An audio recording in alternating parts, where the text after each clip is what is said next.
मेरा सिर्फ इतना सवाल है। अजय आलोक जी, अजय आलोक जी, अजय आलोक, अजय आलोक जी, अजय आलोक जी, अजय आलोक जी, अजय आलोक जी, दीपक जी आ रहा हूं, उसके बाद आप पाशा जी आ रहा हूं, एग्जैक्टली 30 सेकंड्स। अजय आलोक जी ये कह रहे भाई हर नेता का अलग होता है। ऐसा है ना, पहले वालों का नहीं था। ऐश्वर्या जी पहले तो दुष्यंत जी बोल रहे हैं कि कमला हैरिस ने कोई बात बोली हो तो बताओ। अब कमला जी का छोड़िए, कॉमिक शो बन जाए। जो बाइडेन ने नहीं बराक ओबामा ने अपनी किताब में राहुल गांधी जी के बारे में लिखा है, कहा नहीं है, कोट किया है कि I think it feels to me that he is his sub intellect level is quite low and he is a disinterested man। ये बराक ओबामा ने कहा है, पढ़ लीजिएगा। पहली बात। दूसरी बात मैं कह रहा हूँ, जातीय जनगणना की बात कर अगर वो मैं पढ़ने लगूंगा तो क्या पढ़ा हुआ है हो जाएगी आपके बीच में। लेकिन डीके शिव कुमार कहते हैं कि रिलीज नहीं करने दूंगा, सिद्धारमैया चाहते हैं कि रिलीज हो। डीके शिव कुमार कहते हैं ऑन रिकॉर्ड का है कभी रिलीज नहीं करूंगा। छत्तीसगढ़ में भूपेश बघेल करवाते करवाते रुक गए, क्यों नहीं रिलीज किया, क्यों नहीं करवाया पूरा। हिमाचल में आपकी सरकार है, करवा लीजिए। तेलंगाना में है, करवा लीजिए। किसने मना किया है, लेकिन आप करवाएंगे नहीं, नौटंकीबाज हैं आप लोग। 70 साल में तो जाति की जनगणना कभी की नहीं। इंदिरा गांधी हैं, राजीव गांधी हैं, लाइन से कोट दे दूंगा क्या क्या कहा है जातीय जनगणना के बारे में, इसलिए वो सब ज्ञान मत दीजिए। मंडल कमीशन का खुलेआम विरोध करने वाले राजीव गांधी 1.5 घंटे संसद में खड़े होकर भाषण दिया और यहाँ पे बेटा चलाया जातीय जनगणना लागू किया। हम करवाएंगे, अरे सरकार में आएंगे तब तक करवाएंगे, सरकार में नहीं आने वाले 30-40 साल रह जाइए, सपना सपना ही रहेगा। दूसरी बात चिंता करो, आरक्षण।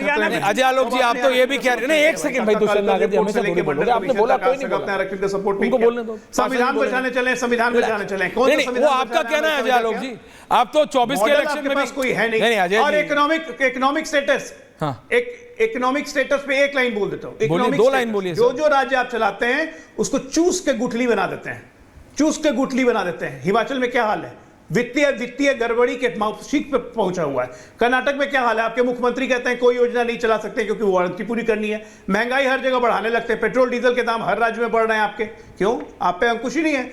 वित्तीय मैनेजमेंट आपको जीरो है। ये फिर कांग्रेस वर्सेस बीजेपी हो जाता है। सरकार में जाओ तो सरकार को चूस लो। नहीं आप करिए, लेकिन ये देखिए, अगर राहुल इतने खराब होते तो 24 में जो आपने वादे, एक सेकंड भैया, अरे यार दुष्यंत नागर जी प्लीज, मैं आपसे इतना बोल रहा हूँ, थोड़ा रिलैक्स तो करें। क्यों बोलोगे एक लाइन, बीच में अपना बोल लिया अपने टाइम पे। पाशा जी तो नहीं बोले एक भी लाइन, रिलैक्स करा करो।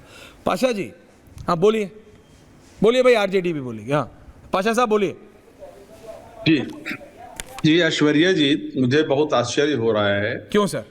कि जिस तरह से भारतीय जनता पार्टी बौखलाई हुई है, अच्छा, राहुल गांधी की विदेश यात्रा से, उनकी बढ़ती हुई लोकप्रियता से, उनके भाषणों से, ये साफ जाहिर करता है कि भारतीय जनता पार्टी बुरी तरह से टेंशन में है और भारतीय जनता पार्टी को अपना ग्राफ नीचे की तरफ गिरता हुआ नजर आ रहा है और इंडिया का जो ग्राफ है वो हाई होता हुआ नजर आ रहा है और ये असल बौखलाहट की वजह है। भारत को देश ना मान के ग्राफ ऊपर होता है सर। राहुल गांधी ने हिंदी और दूसरी भाषाओं के बीच बैटल हो रही है, ये बोल के ग्राफ ऊपर होता है सर। से सुन रहा था, नहीं आप ही से पूछ रहा हूँ। थैंक यू जी, मैं बहुत thank you for that Pasha ji, please बोलिए। खामोशी से मैं सुन रहा था। Thank you. बात राष्ट्र की हो रही थी जी।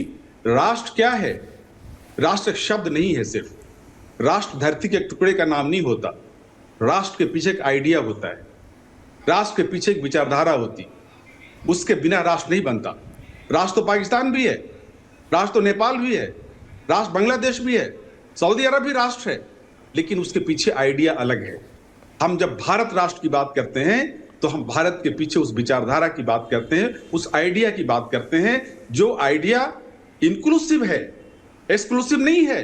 वो किसी के साथ भेदभाव नहीं करता, किसी को माइनस नहीं करता, सबको साथ लेकर चलने की बात करता है। वो राष्ट्र है गांधी का राष्ट्र, वो राष्ट्र है सुभाष चंद्र बोस का राष्ट्र, वो राष्ट्र है जवाहरलाल नेहरू का राष्ट्र का कंसेप्ट, और वो राष्ट्र है मौलाना आजाद का कंसेप्ट का राष्ट्र, वो राष्ट्र है बाबा साहब अंबेडकर का दिया हुआ कंसेप्ट वाला राष्ट्र। ये आरएसएस वाला राष्ट्र नहीं है जो एक्सक्लूसिव राष्ट्र चाहती है RSS. Bharatiya Janata party exclusive राष्ट्र चाहती है, यानी किसी और को साथ लेकर नहीं चलना है। अच्छा, एक नारा। दीपक चौरसिया जी कुछ कह रहे हैं। दीपक जी, एक धर्म और एक भाषा और एक नेता। अच्छा। ये है राष्ट्र आपका। Point taken Pasha. निगेट करते हैं। इंडिया गठबंधन उस राष्ट्र को निगेट करता है, उस राष्ट्र के कंसेप्ट को, उस विचारधारा को निगेट करता है। okay. जो राष्ट्र की विचारधारा सबको साथ लेकर न चले वो राष्ट्र नहीं है। नहीं, लेके चलना है ना सबको साथ में, लेकिन ये कैसे? और ओके, जहां तक सवाल है ऐश्वर्या जी। जी, जहां तक सवाल है भारत के इकोनॉमिक ग्रोथ का, दुनिया जानती है भारत कहां आज है, हम कहां खड़े हैं आज। हमारे यहाँ बेरोजगारी की दशा क्या है, हमारे यहाँ दलितों की दशा क्या है। 80 करोड़ जनता 5 किलो मुफ्त आपकी अनाज सरकार जीने थी, पर आपने मजबूर क्यों है। नहीं ले आए? क्या ये दुनिया नहीं जानती है? आपकी सरकार थी दुनिया बिहार नहीं में, आप जानती क्यों है? जातीय जनगणना नहीं ले आए? दुनिया आप में सब जो कह हमारी रहे हो छवि खराब जैसी हुई है, नहीं, पिछले दीपक 10 जी, वर्षों सतीश जी में ने एक सेकंड, जो छवि आप खराब हुई है अनुराग जी दुनिया को भी में, लाइए। उसका जिम्मेदार अनुराग जी लेकिन कौन है? बोलिएगा मत, अभी आप ऑन एयर आ रहे, जिम्मेदार प्लीज, कौन आपके है? साथ दिक्कत ये है जनाब, उस खराब होती मैं आपका हाथ देख रहा हूं, मैं आ रहा हूं आपके 15 पास। लाख दर्शकों, जातीय जनगणना एक ऐसा तिलस्मी चिराग बना दिया है विपक्ष ने, सरकार के जैसे था ना वो कौन सा था, Aladdin and the lamp, right? ऐसा वो चिराग है, तिलस्मी चिराग है। अमीर छोड़कर चले गए। पाशा जी, नाउ प्लीज रिलैक्स, अब आप अनुराग भदौरिया मत बनिए, प्लीज रिलैक्स। दीपक जी, विपक्ष ने जातीय जनगणना को ऐसे बना दिया कि भैया इसको घिसोगे तो देश अचानक रातों रात जगमग जगमग जगमग जगमग होने लगेगा, सबका घर एंटीला बन जाएगा। मेरे को तो ऐसे लगने लगा, ये ऐसा हो गया कि सब के सब खरबपति बन जाएंगे।